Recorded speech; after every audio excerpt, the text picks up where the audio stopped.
स्वागत है आप सभी का आपके अपने यूट्यूब चैनल बीए सेंटर में। हिस्ट्री का एक बहुत ही इंपॉर्टेंट क्वेश्चन का आज हम लोग समझेंगे कि अकबर की धार्मिक नीति का मूल्यांकन कीजिए। अकबर की धार्मिक नीति का मूल्यांकन कीजिए। तो यहाँ पर एक छोटा सा हम लोग परिचय पहले देख लेंगे। उसके बाद हम लोग अकबर के द्वारा क्या क्या धार्मिक नीति अपनाई गई हैं, ठीक है, और उसका क्या महत्व, इन सभी बातों को हम लोग डिटेल में समझेंगे। सबसे पहले अकबर के परिचय को अपने समझ लेना है। अकबर का परिचय के बारे में थोड़ा सा समझ लेते हैं। तो अकबर का जो जन्म है वो कहाँ पर हुआ था? अकबर का जो जन्म है वो 1542 ईस्वी में सिंध में अमरकोट जगह में हुआ था। कहाँ पर? सिंध में एक जगह है अमरकोट, ठीक है। तो अमरकोट में ही राजा वीरसाल वहाँ के राजा थे, वहाँ पर इसका जन्म होता है अकबर का। और अकबर का नाम उस टाइम में अकबर नहीं होता है, उस टाइम में इसका नाम होता है बदरुद्दीन जलालुद्दीन, ठीक है। क्या नाम होता है? बदरुद्दीन जलालुद्दीन। तो ये उसका बचपन का नाम। अकबर तो बाद में इसका नाम पड़ा है। तो इसका जन्म कहाँ पर हुआ है? 1542 में सिंध के अमरकोट में राजा बीरसाल के महल में इसका जन्म हुआ है। ये किसका बेटा है? ये हुमायूं का बेटा है। हम आपको हुमायूं के बारे में पढ़ा चुके हैं, बाबर के बारे में पढ़ा चुके हैं। सबसे पहले जो अगर हम लोग बात करें मुगल साम्राज्य का, तो बाबर ने उसका स्थापना किया था। लेकिन बाबर की मृत्यु के बाद जब हुमायूं को ये सत्ता सौंपा गया, साम्राज्य सौंपा गया, तो इतना सारा मुश्किल हो गया था कि हुमायूं को फिर इसको छोड़ देना पड़ा था। जो मुगल साम्राज्य वो बीच में खत्म हो गया था। फिर से हुमायूं ने मेहनत किया और मुगल साम्राज्य को खड़ा किया। और आपको पता है कि 1556 ईस्वी में ही 1556 ईस्वी में ही शेर में हम आपको बताया कि जो शेर मंडल सीढ़ी है, जो जगह है, वहां पर सीढ़ियों से गिर करके हुमायूं का मृत्यु हो जाता है। और उसके बाद ही जो अकबर है वो इसका उत्तराधिकारी बनता है। लेकिन उस टाइम में जो अकबर है उसका उम्र मात्र कितना रहता है? 14 साल रहता है, जिसके कारण ये खुद शासन नहीं कर सकता था। इसीलिए इसका एक संरक्षक होता है जिसका नाम होता है बैरम खान। क्या होता है? बैरम खान, ठीक है। तो बैरम खान ही जो कालानौर जगह है उस वहां पर क्या करता है? इसका राज्याभिषेक कर देता है और इसको क्या बना देता है? राजा बना देता है। अब पूछेंगे कालानौर कहाँ पर है? तो कालानौर आपका पंजाब में एक क्षेत्र है जहां पर इसका राज्याभिषेक कराया जाता है बैरम खान के द्वारा। तो यहाँ पर एक छोटा सा हमने यहाँ पर परिचय देख लिया। अब यहाँ पर लिखा क्या है इस चीज को देख लेते हैं। परिचय यहाँ पर लिखा उस चीज को देख लेते हैं। कह रहा है कि अकबर 1556 से 1605 ये इसका पूरा शासन काल है। 1556 में ये राजा बनता है। हालांकि ये इसका जो अगर वास्तविक बात करें तो 4 साल, यहाँ से जो आप देख पा रहे हैं 1556 से लेकर के 1560 तक ये किसके अंडर रहता है? ये इसका संरक्षक बैरम खान के अंदर शासन करता है। मतलब वास्तविक जो शासक है वो बैरम खान रहता है, लेकिन राजा कौन रहता है? वो रहता है अकबर, ठीक है। जब इसकी शिक्षा युद्ध नीति जब इसका पूरा हो जाता है 4 साल में 1560 में, तब ये वास्तविक शासक बनता है मुगल साम्राज्य का, ठीक है। जब इसका दिल्ली में राज्याभिषेक होता है अकबर का, उसके बाद 1560 में ये वास्तविक शासक बन जाता है। तो इसमें क्या कहा जा रहा है कि अकबर 1556 से 1605 ईस्वी मुगल साम्राज्य का सबसे महान एवं दूरदर्शी शासक माना जाता है। उसके शासनकाल में मुगल साम्राज्य का न केवल राजनीतिक विस्तार हुआ बल्कि सामाजिक, सांस्कृतिक और धार्मिक क्षेत्रों में महत्वपूर्ण परिवर्तन हुए। तो तमाम क्षेत्र में, क्योंकि इसीलिए जो अकबर है उसको महान माना जाता है। हालांकि महान सिर्फ ऐसा नहीं है कि ये एक राजा तो किसी को मारा नहीं, या फिर ऐसा ऐसा कुछ नहीं है। महान इसलिए माना जाता है क्योंकि यहाँ पर जो शासक हुए, जो मुगल साम्राज्य शासक हुए, उनमें से सबसे बेहतर इन्होंने काम किया, इसीलिए इनको महान कहा जाता है, ठीक है। बाकी जो भारत का नुकसान है वो तो सभी राजाओं ने मिलकर के किया ही है।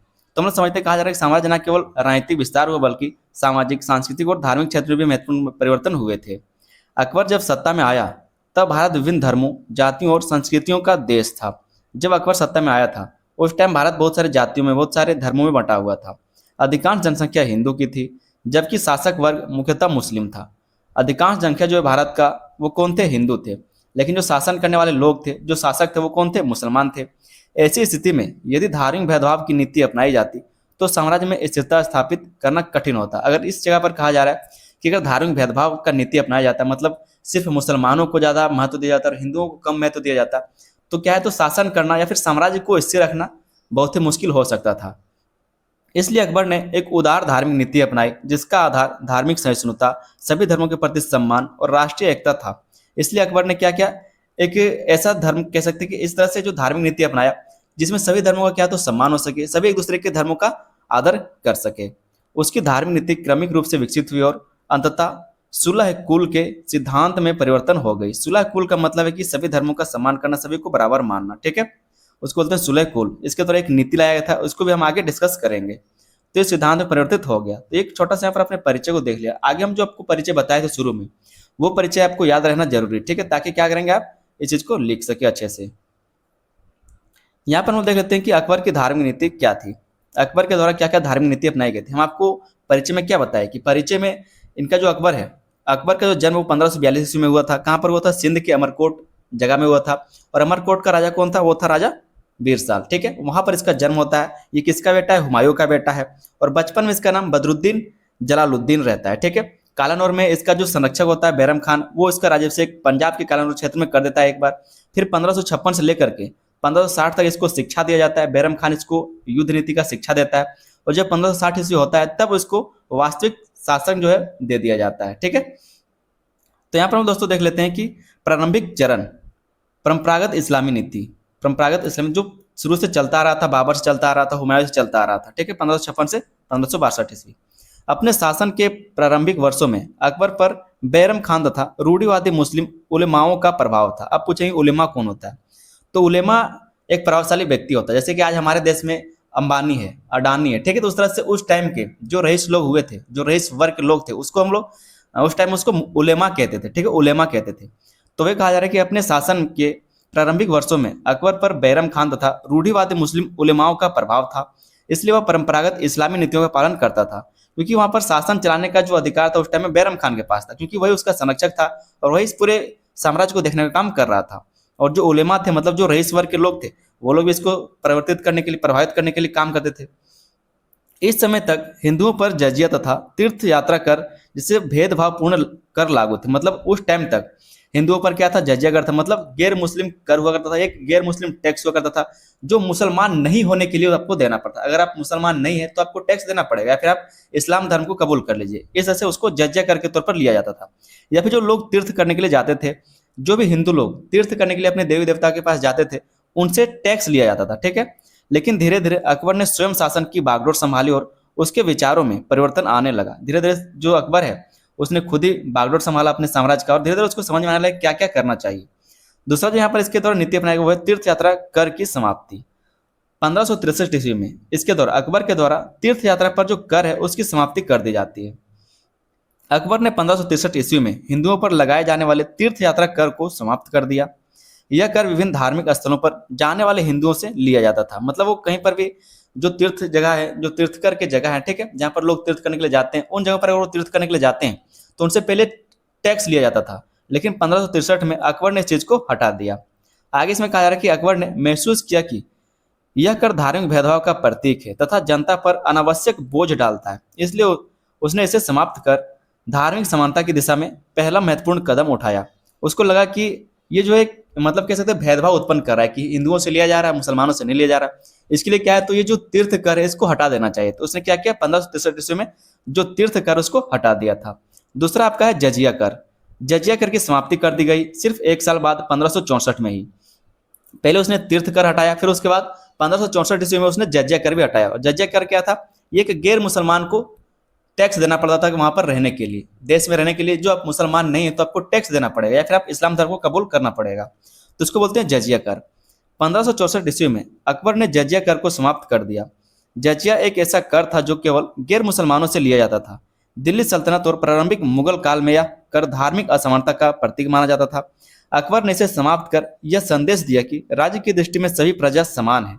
इस निर्णय ने कहा जा रहा है, इस निर्णय से हिंदू जनता में अत्यधिक प्रसन्नता हुई तथा मुगल शासन के प्रति विश्वास बढ़ा। जो अकबर है उसके प्रति विश्वास बढ़ा कि उसका राजा सभी लोगों को बराबर मानता है, सभी लोगों के लिए बराबर सोचता है। और इससे पहले 1564 से पहले सभी हिंदुओं से जजिया कर लिया जाता था। जो भी गैर मुसलमान है सभी से क्या है, तो जजिया कर लिया जाता था। चौथा जो इसका धार्मिक नीति वो है राजपूत नीति और वैवाहिक संबंध। इन्होंने राजपूतों के साथ मैत्रिक नीति अपनाया, मतलब सभी को दोस्त बनाया या फिर उनसे विवाह करके संबंध स्थापित किए हैं, ठीक है। अकबर ने हिंदू राजपूतों के साथ मैत्रीपूर्ण संबंध स्थापित किए। 1562 ईस्वी में उसने आमेर के राजा भारमल की पुत्री से विवाह किया। जो आप नाम देखते हैं जोधाबाई, ठीक है, वो इसी भारमल की पुत्री है जो आमेर का एक टाइम में राजा था। इसके बाद अनेक राजपूत शासकों से मित्रता स्थापित की। अकबर ने राजपूतों को केवल वैवाहिक संबंधों तक सीमित नहीं रखा, बल्कि उन्हें प्रशासन और सेना में उच्च पद प्रदान किए। ऐसा नहीं कि सिर्फ उन्होंने मित्र बनाए उसे या फिर उससे वैवाहिक संबंध बनाए, बल्कि उन्होंने अपने साम्राज्य में, अपने दरबार में उनको एक ऊंचा ऊंचा पद दिया है। जो राजपूत लोग थे उनको ऊंचा पद दिया, उनको सम्मान दिया है, ठीक है। तो ये बात यहाँ पर कहा गया। राजा मान सिंह, राजा टोडरमल, भगवान दास और बीरबल जैसे हिंदू सरदार उसके शासन के महत्वपूर्ण स्तंभ थे। ये जो राजा मान सिंह ये इनके सेनापति हैं, राजा टोडरमल ये इनके वित्त मंत्री हैं, ठीक है। भगवान दास ये क्या है, तो इनके सलाहकार हैं। और जो बीरबल है ये भी क्या है, तो सलाहकार, इसका नाम है महेश दास, ठीक है। बीरबल का वास्तविक नाम क्या है, महेश दास है।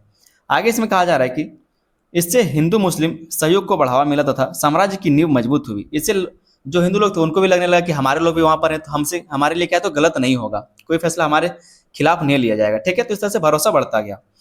पांचवा जो यहाँ पर इसने नीति अपनाया वो है इबादत खाना की स्थापना की। 1575 ईस्वी में इसने इबादत खाना की स्थापना की। ठीक है, ध्यान रखिएगा 1575 इसने क्या किया, इबादत खाना का स्थापना किया। 1575 ईस्वी में अकबर ने फतेहपुर सीकरी में इबादत खाना की स्थापना की। प्रारंभ में यहाँ केवल मुस्लिम विद्वानों को आमंत्रित किया जाता था। ये जो इबादत खाना है यहाँ पर जो मुस्लिम लोग थे, वहाँ के जो विद्वान लोग, जो मुसलमान या फिर कैसे इस्लाम के जानकार है, उनको बुलाया जाता था और उनसे सीख लिया जाता था, उनसे शिक्षा लिया जाता था। लेकिन बाद में हिंदू, जैन, फारसी और ईसाई धर्म के विद्वानों को भी बुलाया जाने लगा। लेकिन बाद में जैसे अकबर को ऐसा लगा कि यहाँ पर सभी धर्म के लोग रहते हैं तो सभी धर्मों के जानना जरूरी है, इसलिए उन्होंने सारे धर्मों के गुरुओं को बुलाया, विद्वानों को बुलाया और वहाँ पर उनसे शिक्षाएं ली कि क्या क्या आपके धर्म में होता है, किस तरह से चलाना चाहिए राज्य को। इन चर्चाओं के दौरान अकबर ने देखा कि विभिन्न धर्मों के विद्वान अपने अपने धर्म को श्रेष्ठ सिद्ध करने का प्रयास करते हैं। इससे उसके मन में धार्मिक सत्य की खोज की भावना जागृत हुई। इबादत खाना अकबर की धार्मिक उदारता और बौद्धिक जिज्ञासा का प्रतीक था। तो इस तरह से देखा गया कि सभी धर्मों में क्या है तो अपने अपने भगवान को श्रेष्ठ माना जाता है और उसी तरह से उसकी उपासना की जाती है। छठा जो इसने काम किया, जो नीति अपनाया, वो है महजर की घोषणा। महजर की घोषणा की 1579 में। 1579 ईस्वी में अकबर ने महजर नामक घोषणा पत्र जारी कराया। इसके अनुसार धार्मिक मामलों में अंतिम निर्णय देने का अधिकार सम्राट को प्राप्त हो गया। पहले क्या था, जो उलेमा लोग थे वो इस चीज को प्रभावित करते कि अगर आप हिंदुओं के लिए काम करेंगे तो फिर मुसलमान कहाँ जाएंगे, ये एक इस्लामिक कंट्री। ठीक है, इस तरह से उलेमा कहते थे कि ये एक इस्लामिक कंट्री है, यहाँ पर जो कंट्रोल है, जो नियंत्रण हो किसके पास, इस्लाम के लोगों के पास है, तो जो काम होगा वो इस्लाम के हिसाब से होगा, ये उलेमा कहते थे। लेकिन अकबर ने क्या किया, 1579 में महजर की घोषणा कर दी। ये क्या है कि दस्तावेज था जिससे ये साबित होता है, या फिर कह सकते इस दस्तावेज के माध्यम से जो धर्म से संबंधित कोई भी फैसला वो सिर्फ राजा ले सकता है। ठीक है, क्या करता है, सिर्फ सम्राट ही ले सकता है। इससे उलेमा का प्रभाव कम हुआ और राज्य सत्ता धार्मिक नियंत्रण से काफी हद तक स्वतंत्र हो गई। ठीक है, यह कदम अकबर की धार्मिक नीति में एक महत्वपूर्ण मोड़ था, क्योंकि इसके बाद वह अधिक स्वतंत्र रूप से धार्मिक सुधारों को लागू कर सका। जब ये घोषणा लागू कर दिया गया तो उलेमा का यहाँ पर बात नहीं चलने लगा। ठीक है, यहाँ पर बात किसका, सम्राट का चलने लगा। तो वो और हिसाब से अपने हिसाब से क्या किया, जो धार्मिक सुधार थे उसको अपने हिसाब से लागू करना शुरू कर दिया। सातवां जो इसने नीति अपनाया वो है सुलह कुल की नीति। इसने सुलह कुल की नीति अपनाई। अकबर की धार्मिक नीति का सबसे महत्वपूर्ण सिद्धांत सुलह कुल था। इसका अर्थ है सभी लोगों के साथ शांति, समानता और सद्भाव का व्यवहार। मतलब सभी लोग बराबर, सभी लोगों के साथ इज्जत, ठीक है, सभी लोगों के साथ समानता रखना, सभी लोगों के साथ व्यवहार बेहतर रखना। ठीक है, इसको बोलते हैं सुलह कुल। अकबर का मानना था कि ईश्वर एक है, केवल उसकी उपासना के मार्ग अलग अलग हैं, इसलिए राज्य को किसी एक धर्म का पक्ष नहीं लेना चाहिए। यही कारण था कि उसने प्रशासन में धर्म के आधार पर नहीं बल्कि योग्यता के आधार पर नियुक्तियां की है। जो अकबर थे उसका मानना था कि ईश्वर तो एक ही है, सभी का मानने का जो तरीका है वो अलग अलग है, उपासना करने का तरीका जो अलग है। इसलिए उसने क्या किया, राज्य को किसी धर्म के पक्ष पर नहीं जाने दिया। मतलब ऐसा नहीं कि यहाँ पर हिंदू धर्म के ज्यादा लोग रहते हैं तो उस हिसाब से चलाएं, या फिर जो मुसलमान शासक है तो उस हिसाब से चलाएं। इस चीज को ना मानते हुए उन्होंने क्या किया, सभी को साथ लेकर के चला। और यही कारण उसने जो प्रशासन है, उसका जो प्रशासन था उसमें उसने योग्यता के आधार पर लोगों को चुना है। जो योग्य है वो उसके दरबार में रहा, योग्य है वो उसको सेनापति बनाया गया, मतलब अलग अलग मंत्री के रूप में उसको गठित किया गया, नियुक्त किया गया। आठवां जो यहाँ पर इसने नीति अपनाया वो है दीन इलाही की स्थापना। इसने दीन इलाही की स्थापना की 1582 ईस्वी में। 1582 ईस्वी में अकबर ने दीन इलाही नामक एक नवीन धार्मिक मत की स्थापना की। इनके द्वारा एक नए धर्म की स्थापना किया गया था। हिंदू धर्म से परे, मुसलमान धर्म से परे, ठीक है, पारसी धर्म से परे एक अलग धर्म का इसने स्थापना किया, जिसको बोलते हैं दीन इलाही धर्म की स्थापना। ठीक है, 1582 में ये धर्म इसके द्वारा लागू किया गया था, लाया गया था। इसका उद्देश्य किसी नए धर्म का निर्माण करना नहीं था, बल्कि विभिन्न धर्मों की श्रेष्ठ शिक्षाओं का समन्वय करना था। कहने का मतलब ये जो दीन इलाही लाया गया था, इसमें एक ऐसा धर्म था, ये एक ऐसा धर्म था जहां पर सभी लोग क्या तो इबादत कर सकते हैं, मतलब अपनी पूजा पाठ कर सकते हैं, अपना उपासना कर सकते हैं। लेकिन कोई किसी से लड़ेगा नहीं, कोई किसी को तुच्छ नहीं समझेगा, छोटा नहीं समझेगा, सभी के लिए क्या सब बराबर होंगे। इसको बोलते हैं दीन इलाही का स्थापना, या फिर एक नए धर्म की इसने क्या किया, शुरुआत किया था कि यहाँ पर सभी लोग बराबर होंगे। ठीक है, कोई छोटा बड़ा नहीं होगा। तो विभिन्न धर्मों की श्रेष्ठ शिक्षाओं का समन्वय करना था, मतलब जितने भी श्रेष्ठ शिक्षाएं उसको एक जगह पर लाना। इसमें इस्लाम के एकेश्वरवाद, हिंदू धर्म की सहिष्णुता, जैन धर्म की अहिंसा तथा पारसी धर्म की सूर्य उपासना से शिक्षाओं को सम्मिलित किया गया। हालांकि यह मत जनता में लोकप्रिय नहीं हो सका और केवल कुछ दरबारी इसके अनुयायी बने। लेकिन ये जो दीन ए इलाही की स्थापना किया गया था 1582 ईस्वी में, सिर्फ इसके जो उपासक बने वो कौन बने थे? स्वयं जो जलालुद्दीन अकबर हैं वो बने थे, और इसके एक दोस्त जिसका नाम है महेश दास, जिसको बीरबल भी कहा जाता है, और इसके कुछ दरबारी लोग। ठीक है, इसके जो कुछ दरबारी लोग थे उन्होंने सिर्फ इस चीज को अपनाया। बाकी जो यहाँ के लोग थे, जो अलग अलग धर्मों के लोग थे, उन्होंने इस चीज को अपनाने से मना कर दिया, क्योंकि उनको अपना धर्म अच्छा लग रहा था। जो हिंदू थे वो अपना धर्म मानते थे, जो इस्लाम मानने वाले लोग थे वो अपना धर्म को मानते। तो ये जो अलग धर्म लाया गया था दीन इलाही, उसको मानने से लोगों ने इनकार कर दिया। आगे दोस्तों हम लोग देख लेते हैं अकबर की धार्मिक नीतियों के महत्व। इसने जो धार्मिक नीति अपनाया उसका क्या महत्व निकला, उसका क्या तर्क निकला है। तो पहले उसका महत्व है राष्ट्रीय एकता की स्थापना में सहायक। ये राष्ट्र की एकता में स्थापना में सहायता करता है। अकबर की धार्मिक नीति ने विभिन्न धर्मों और समुदायों को एक सूत्र में बांधने का कार्य किया। हिंदुओं और मुसलमानों के बीच सहयोग बढ़ा तथा साम्राज्य में स्थिरता स्थापित हुई। अगर वहीं पर हिंदू मुस्लिम हो जाता तो युद्ध होते, ठीक है, कैसे थे कि अलगाव होता और लोग राज्यों राज्यों में बंट जाते। इसलिए क्या है, तो सभी धर्मों को इसने समान रूप से माना। तो ये क्या है, इसका एक महत्व है। दूसरा जो इसका महत्व है हिंदू मुस्लिम संबंधों में सुधार। जो हिंदू मुस्लिम संबंध है उसमें सुधार किया गया। उसकी उदार नीति के कारण दोनों समुदायों के बीच विश्वास और सद्भाव की भावना विकसित हुई।